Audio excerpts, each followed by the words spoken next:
don't even know how that made it anywhere on anybody's news. The United States always got their nose in somebody else's business. That's sure. Well, that's true, but how'd that even get out? You know, that's private. How'd that business even get in the street, you know? But go ahead, my bad, right. I'm sorry. Like, the thing is, like, I don't have to agree. That's her life. That's her body. That's what she wants to do with it. Exactly.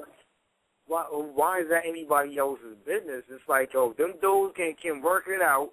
That's what they want to do, then that's what they want to do. Let them do what they want to do. Just like with all this little, they was running around talking about this gay marriage shit. I don't give a fuck.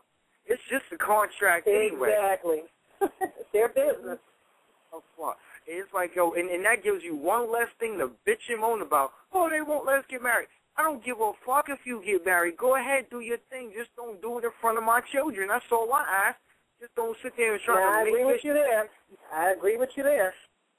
Don't do it in front of my children trying to play like it's normal. No, it ain't normal. You know what I'm saying? And let's keep it real. That shit ain't normal. It goes against a real man's nature to share his woman, period. You know what I'm saying? Period. And you must be dealing with some betas, and it's like, oh, more power to you. You got you some submissive-ass dudes, more power to you. You know what I'm saying? Pimping goes both ways, if you know what I'm saying? And that's what it is. I mean, you talk about a contract. Y'all made your own contract. That's why contracts are drawn up. I mean, you want to talk about, like, why are we even asking permission from somebody else to do what you want to do? Who gave them the authority in the first place to tell you you can and can't do whatever the hell you feel like as long as you ain't hurting nobody else? I mean, yeah, they're not a part of the contract. It was a contract between three. Exactly. Well, I guess, too, in Africa, the customs are different, like, because this is in America. But in Africa, they have to keep their contract private because they're in America. Well, no. They're not in America, I don't think. I think they're in Kenya. Yeah, they're not. I'm sorry. I probably said that wrong. They're in Kenya, but they're in Kenya, and they asked permission from the sister's parents, which agreed. So at that juncture, you know, I think it isn't anybody else's business either. Because if her parents said, okay, you know, and that's what they need in order to, you know, get permission, or the parents' permission, I don't see what the problem is. That's too funny. It wasn't news when I thought it was going on in the United States. Now that I know it's in another country, we really don't any further. That was cute. That was funny. I loved it. Go ahead, Kenya. Go ahead, old sister. You know, your sister was reaching for a story. It was in Kenya. My bad. I thought I made that clear. I think she did that because it does. You know, that's almost like the round table jokes and that. That's just too funny, girl. I love you. That's cute. Wow. I'm sorry. I'm not laughing at you. I'm laughing at the story, and I'm laughing at my total confusion about the damn stuff. I thought it was about some three people in the United States. No. It was in Kenya. I get it now. Maybe it was confusing because my name came. Maybe it was confusing because my name came. So I think that's what I think your name has something to do with this story. You know, we gotta move right along. I got, you know, I don't know if y'all care about what the hell going on with Zimmerman's wife, but Shelley Zimmerman pleads guilty to lying during bail hearing. So, you know, they come after you about their damn money. They don't care about your life being taken, but that was my little quick commentary. But George Zimmerman's Killerman, as KJ refers to him, his wife pleaded guilty Wednesday to a misdemeanor perjury charge for lying during a bail hearing after her husband's arrest, and she was sentenced to a year's probation and 100 hours of community service. Sheila, 26 years old, had been charged with felony perjury after she lied about the couple's assets during a bail hearing following her husband's arrest for the fatal 2012 shooting of 17-year-old Trayvon Martin. George Zimmerman, a neighborhood watch volunteer, was acquitted last month of second-degree murder. We all know Sheila Zimmerman had been charged with a felony and, if convicted, had faced up to 5 years in prison and a $5,000 fine. She had given her bail hearing testimony by telephone last year because of safety concerns for Zimmerman's family. As part of the deal, Sheila Zimmerman wrote a letter of apology to Judge Kenneth Lester, who presided over last year's bail hearing. By lying under oath, I let my guard down. This is what she said in this letter. Oh, please. I let your you need to quit. You apologize to the people who gave you their money in a form of extortion. You apologizing to the wrong person. Apologizing to the judge. My bad, sis. Go ahead. I'm sorry. Well, she apologized to a whole bunch of folks. Okay. She said, I let my guard down. I let your honor and the court down. I let my family and friends down. And most of all, I let myself down. So now you can say that because she did not apologize to nobody else. But like you said, herself, her family, her friends, and her God. But you lied about your assets so that people donated all this money to support you based on that they thought you were lacking in assets. So you didn't apologize to the people you needed to apologize to, which are the people that supported you. And frankly, they all need, screw them, real talk. Let's say what they was really supporting, which behind the lines, which nobody is saying. People were supporting somebody getting away with killing a nigga, and that's what it was. They wasn't supporting him as the man. I'm saying they couldn't give a fuck about him. They don't care about him. They care about, it being okay to kill a brother. But people, that's what they care about. That's what they sent the money for. It's like, good, you killed one of them. We support you for that. You know what I'm saying? That's really what it is. You know why, though, right? It's because people have been lied to so much about the melanin-rich people in the United States called the American Negro, or whatever you want to call us, that anything goes when it comes to us and everybody thinks it's okay. There's a guy named David Barton. He is a European male, Mormon, conservative, Republican. And he lives in Texas, and he wrote a book called American History in Black and White.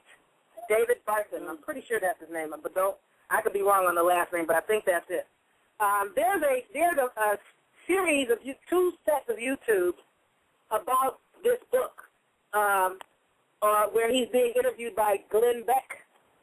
And what he brings out is what people don't know. Now, he's going to go on so far as to acknowledge, these niggers y'all killing off are the people that helped our people out. These are the so-called Indians. He ain't going there. But you can't expect any of them to tell you everything. But in this book, American History in Black and White, he brings back all these great contributions and all the so-called African-American heroes, which he doesn't call them that. He calls them black, probably because he knows they're not African, even though in the book, I don't know what he calls them. I think on the Glenn Beck they call it black founding fathers, and I think the second show is black American heroes or something like that. And in this book, he brings out how much used to be known about our people in history until President Woodrow Wilson came in, which basically verifies what I keep trying to tell people. There are people that have come in trying to overthrow the United States because they don't like the United States, never didn't like these people that were called Indians that are now called African Americans that helped liberate these people over here. So they've been trying to overthrow the United States since its inception. And he brings out that President Woodrow Wilson did not like the country. He did not like the United States. He did not like the Constitution. And he came in here basically trying to turn everything up topsy-turvy, and it's been going downhill since him. Now, he says that, I'm on the phone. Can you stop singing under me? He basically acknowledges that a lot of our people have been at every battle, fought everything, and that there were so many of our people in the federal government, it was ridiculous. But when Woodrow Wilson came into office, he basically fired every melanin-rich person holding federal government positions except for one. But, it goes back to what Todd has always said. The federal government was set up, basically by our people as a meeting ground or a mediation place whenever there was a conflict between the American autochtons, now called African American, and the European invaders, now called U.S. citizens in America. Turn around. So if you get a chance to check out the YouTube of Glenn Beck talking to David Barton, or you get an opportunity to acquire this book, American History in Black and White, there are so many disclosures that this pink boy brings out. It is like, and like he said, and Glenn Beck, used to be very relatively racialistic. Both of them are like, if people only knew what so-called African-American people have done for this country, if they knew the truth about us and we weren't omitted from everything, everywhere, all the time in this racialism, granted, you're not going to get away from all these racialistic, hateful people. If you gave people the truth, the country would be a totally different country and we'd all be getting along a lot better here. So he is one of the people that is extremely instrumental in this rewriting the history books in Texas, because he said there was a point when the so-called black contribution was in all of the history books documented.